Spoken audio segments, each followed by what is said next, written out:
Hello everyone, मैं मुज़म्मिल हुसैन आज आप लोगों के सामने फिर से हाजिर हूँ। आज हम लोग हिंदी इंटर में 12th का 100 नंबर पर चर्चा करेंगे। इसमें सबसे पहले हम जान लेते हैं कि सिलेबस क्या है।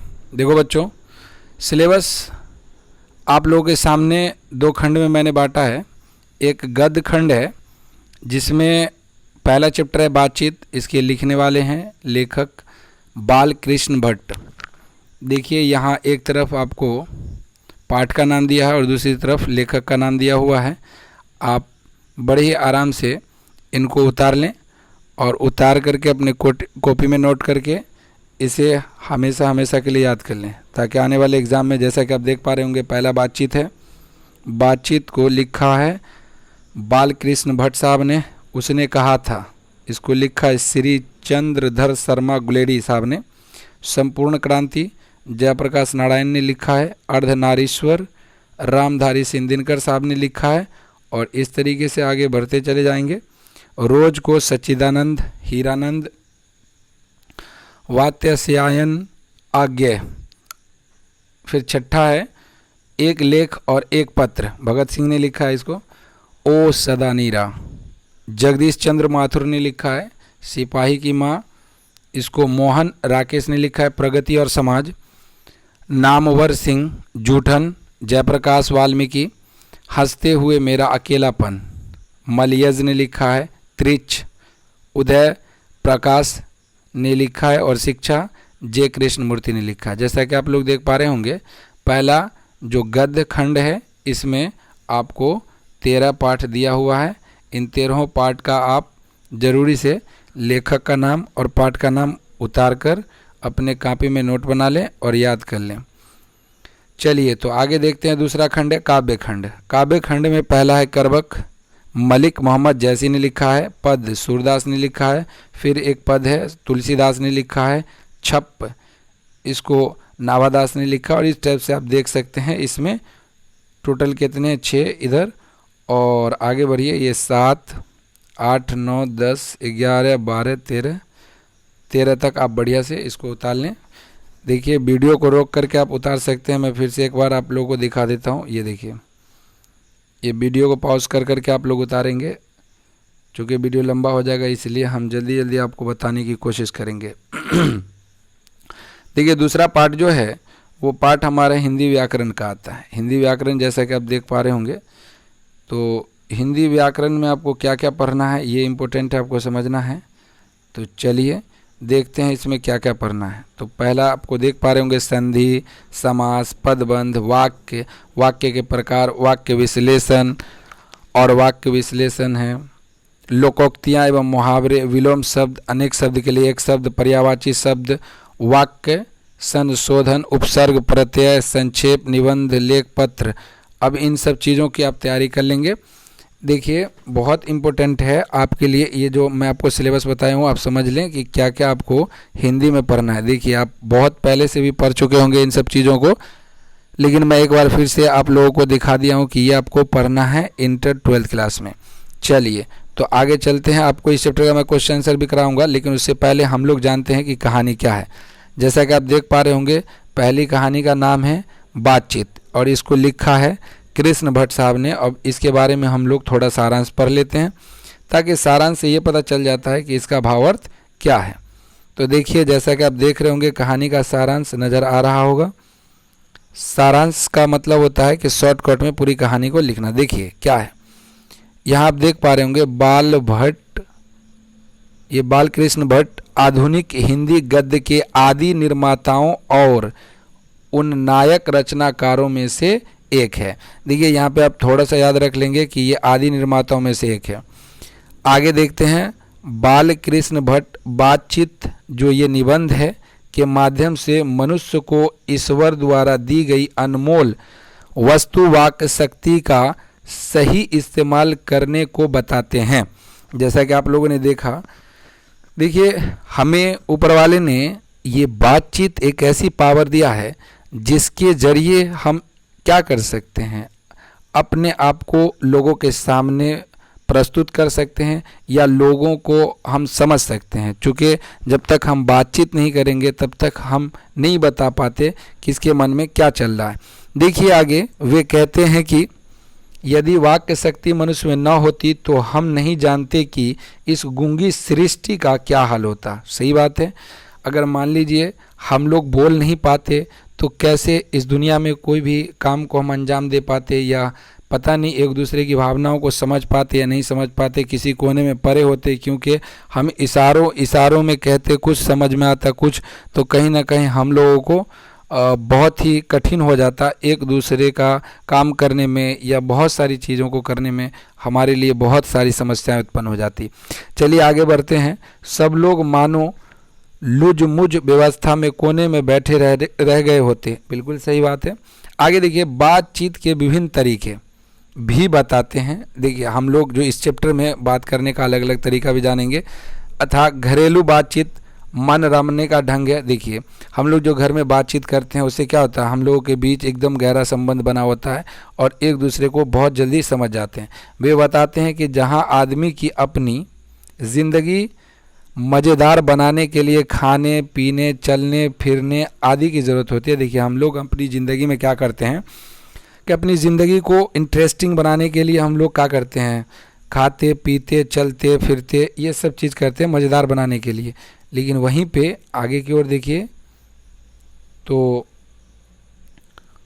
वहाँ बातचीत भी अत्यधिक आवश्यक है। अब देखिए सब कुछ मिलने के बाद अगर आप बात नहीं करेंगे तो आपका मन बिल्कुल नहीं लगेगा, चाहे आप जितना बढ़िया खाना खा लीजिए, पर अगर बातचीत नहीं हो पाती है तो शायद आपको वो स्वाद भी फीका लगेगा, क्योंकि बातचीत आपकी नहीं हो पाई। देखिए यहाँ पे लिखा हुआ है कि जो कुछ मवाद या धुआं जम कर रहता है वह बातचीत के जरिए भाप बनकर बाहर निकल जाता है। सही बात है। हमारे अंदर जो भी चीज़ छुपी होती है, दुख तकलीफ छुपी होती है, उसको हम क्या करते हैं, जब बातचीत करते हैं तो वो बाहर निकल जाता है। इससे चित्त हल्का हो जाता है, स्वच्छ हो परम आनंद में मगन हो जाता है, और क्या होता है हम लोग बहुत खुश हो जाते हैं, काफ़ी इंजॉयफुल हो जाते हैं और किसी तरीके की कोई भी दिक्कत हमारे अंदर नहीं रहती है। बातचीत का भी एक खास तरह का मज़ा होता है। जाहिर सी बात है, बात करने का एक अलग मज़ा होता है। देखते होंगे आप लोग के अलग अलग लोगों से बातचीत करने पर हमें बहुत सारा मज़ा आता है ना। और किसी से कुछ कॉमेडी हो जाती है, किसी से कुछ सीरियस बातें हो जाती है, कुछ अलग अलग टाइप की हम बातें करते हैं। यही नहीं, वे बतलाते हैं कि मनुष्य बोलता नहीं तब तक उसका गुण या दोष प्रकट नहीं होता। बिल्कुल सही बात है। जब तक हम बोलेंगे नहीं तब तक हमारी अच्छाई या बुराई हमारे अंदर ही रहेगी, बाहर नहीं निकलेगी। इसलिए हमें बोलना बहुत ज़रूरी होता है। चलिए आगे है, बेन जनासन का कहना है कि बोलने से ही मनुष्य के रूप का साक्षात्कार हो जाता है। देखिए इंटरव्यू कब होता है, जब हम बोलते हैं। साक्षात्कार का मतलब होता है इंटरव्यू। आगे कहते हैं कि वे कहते हैं कि 4 से अधिक की बातचीत तो केवल राम रमौवल कहलाएगी। 4 लोग की अगर बातचीत हम लोग करते हैं तो वो ऐसे ही जनरली कहलाएगी। लेकिन आगे देखिए क्या है, आगे कहते हैं वे कि यूरोप के लोगों में बातचीत का हुनर है जिसे आर्ट ऑफ कन्वर्सेशन कहते हैं। देखिए अंग्रेजी में बातचीत को हम लोग कन्वर्सेशन कहते हैं। कन्वर्सेशन का मतलब हो जाता है बातचीत, आप समझ गए होंगे। तो बातचीत का मतलब कन्वर्सेशन। आगे है कि इस प्रसंग में ऐसे चतुराई से प्रसंग छोड़ते हैं कि उन्हें कान को तो बहुत अत्यधिक सुख मिलता है। आप देखते होंगे जब वो बोलते हैं तो काफ़ी अजीब सा लगता है हम लोगों को, अच्छा भी लगता है। और हिंदी में इसका नाम सुहद गोष्ठी है। देखिए बालकृष्ण भट्ट साहब बातचीत का उत्तम तरीका यह मानते हैं कि हम वह शक्ति पैदा करें कि अपने आप बात कर लिया करें। समझ में आई बात आपको?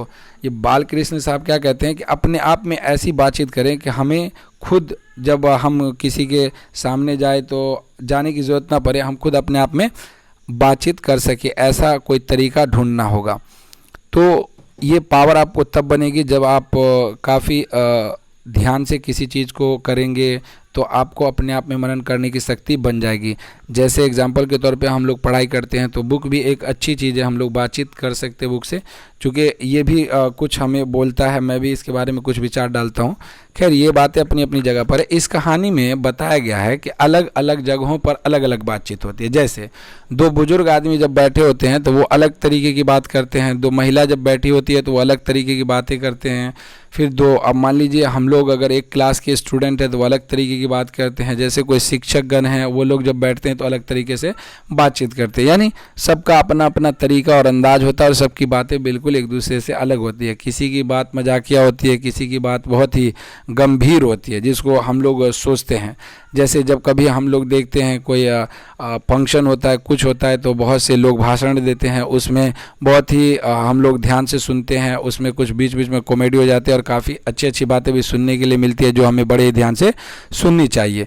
तो कुल मिलाकर के आपको बातचीत चैप्टर में यही पढ़ना है कि बातचीत होती क्या है और अलग अलग जगहों पर लोगों से क्या बातचीत होती है। तो डोंट वरी, आप लोग उम्मीद है समझ पाए होंगे। अगर आपको नहीं समझ में आता है कि बातचीत कहाँ पर क्या क्या होती है तो आप खुद देखेंगे अपने आसपास में बहुत तरीके के लोग आपको मिलेंगे और देखिएगा कहाँ पे कौन सी बात कौन कर रहे हैं, खुद आपको समझ में आ जाएगा कि ये लेखक कहना क्या चाहते हैं इस चैप्टर के माध्यम से। देखिए बातचीत के लिए बहुत सारी चीज़ें हैं भाई। अब हम लोग जैसे अभी हम बातचीत कर रहे हैं आपसे, तो ये एक तरफा बातचीत है, मैं सिर्फ बोल रहा हूँ, आप सुन पा रहे हैं, लेकिन आपका जो भी आप बोलेंगे हम अभी नहीं सुन पा रहे हैं, तो ये भी एक तरीके की बातचीत है। परंतु इसमें क्या है कि जब आप सुनेंगे तो हमारी बात को, तो आपके भी मन में कुछ ना कुछ चलेगी और वो एक दूसरे से कन्वर्सेशन कर लेगी। तो ध्यान रहे कि बातचीत जो है आप कहीं भी कभी भी किसी भी तरीके से कर सकते हैं।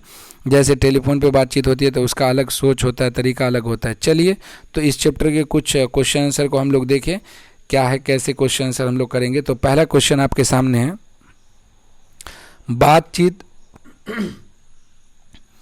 बातचीत शीर्षक निबंध के निबंधकार हैं, तो आपको तो अभी पता चल गया होगा, बालकृष्ण भट्ट साहब हैं। दूसरे क्वेश्चन की तरफ चलते हैं, बातचीत के माध्यम से कृष्ण भट्ट क्या बतलाना चाहते हैं। तो बातचीत के माध्यम से कृष्ण भट्ट साहब बातचीत की शैली बताना चाहते हैं। शैली समझिए, यहाँ पे कन्वर्सेशन का जो आपका तरीका है क्या है उसको दर्शाती है बातचीत। अगला क्वेश्चन की तरफ हम लोग चलेंगे। अगला क्वेश्चन है कि बालकृष्ण भट्ट किस युग के रचनाकार हैं।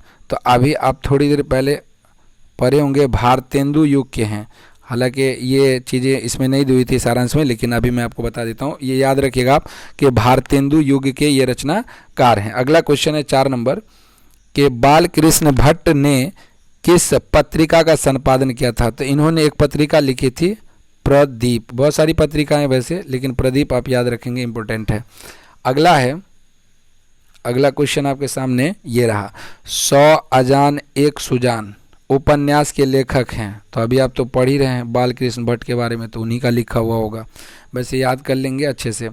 अगला क्वेश्चन है, आर्ट ऑफ कन्वर्सेशन कहाँ के लोगों में सर्वाधिक प्रचलित है। आपने पढ़ा अभी थोड़ी देर पहले, यूरोप के लोगों में अत्यधिक प्रचलित है। चलिए आगे की ओर बढ़ते हैं। 7 नंबर क्वेश्चन है आपके सामने कि कौन सी रचना बालकृष्ण भट्ट की नहीं है। तो ध्यान रखिए, रेल टिकट का खेल ये भी है, उसके बाद जो है रसातल यात्रा भी है, गुप्तवेरी भी है, लेकिन ये विप्थगा नहीं है।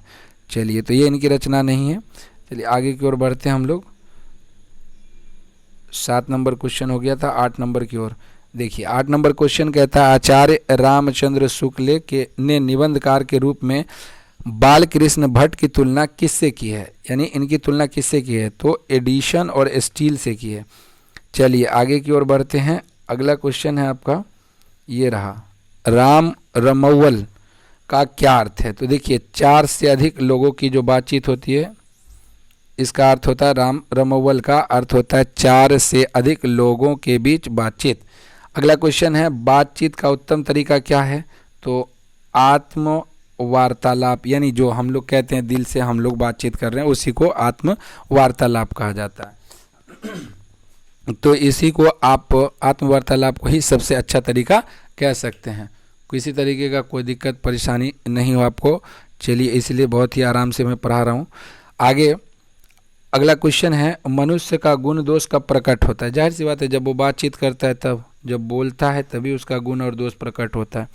अगला क्वेश्चन है, नूतन ब्रह्मचारी उपन्यास के लेखक कौन है। तो आप जिस चैप्टर को अभी पढ़ रहे हैं वही होंगे, जाहिर सी बात है, उसके अलावा और कौन हो सकते हैं। तो सही आंसर होगा बालकृष्ण भट्ट। अगला है, बातचीत किस साहित्यक विधा की रचना है। तो याद रखिएगा, यात्रा वृत्तांत। जब हम यात्रा करते हैं तो बहुत ज़्यादा बातचीत हो जाती है ना, लोगों से कन्वर्सेशन हो जाती है।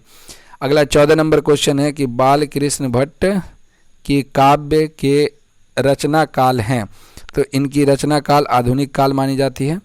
अगला क्वेश्चन, और यही 14 क्वेश्चन था आपके इस चैप्टर में। और भी बहुत सारे क्वेश्चन बन सकते हैं, लेकिन हमने जो इम्पोर्टेंट था उसके बारे में चर्चा की। अब एक बात याद रहे, आप ऑब्जेक्टिव क्वेश्चन को भी आप अपने नोटबुक में लिख लें। देखिए मैं दिखा देता हूँ बड़े ध्यान से। ये पहला, दूसरा, तीसरा, चौथा, पाँचवा, छठा, सातवां। अब चलिए आगे। फिर यहाँ देखिए, आराम से आप वीडियो को पॉज करके फिर आराम से लिख लीजिएगा। 8वां, 9वां, 10वां, 11वां, 12वां, 13वां और ये 14वां। चलिए, तो उम्मीद है आप लोग बातचीत के बारे में समझ गए होंगे। देखिए आप लोग जो है ना, बहुत ज़्यादा आपको टेंशन लेने की ज़रूरत नहीं है। बातचीत चैप्टर से जब भी क्वेश्चन आएगा तो आप अपने माइंड में रखिएगा कि ये पूछ किसके बारे में रहा है। तो आप देखेंगे जिसके बारे में पूछेगा उसकी बातें बिल्कुल आप देखे होंगे, आप अपने आस पड़ोस में देखे होंगे, उनको ध्यान में रख के लिखिएगा। आपका आंसर बिल्कुल सटीक और सही रहेगा। वैसे आप बुक ले सकते हैं, बुक को एक बार स्टडी कर लीजिएगा तो और बढ़िया से आपको समझ में आ जाएगा। चलिए आज के लिए इतना ही। Okay, bye.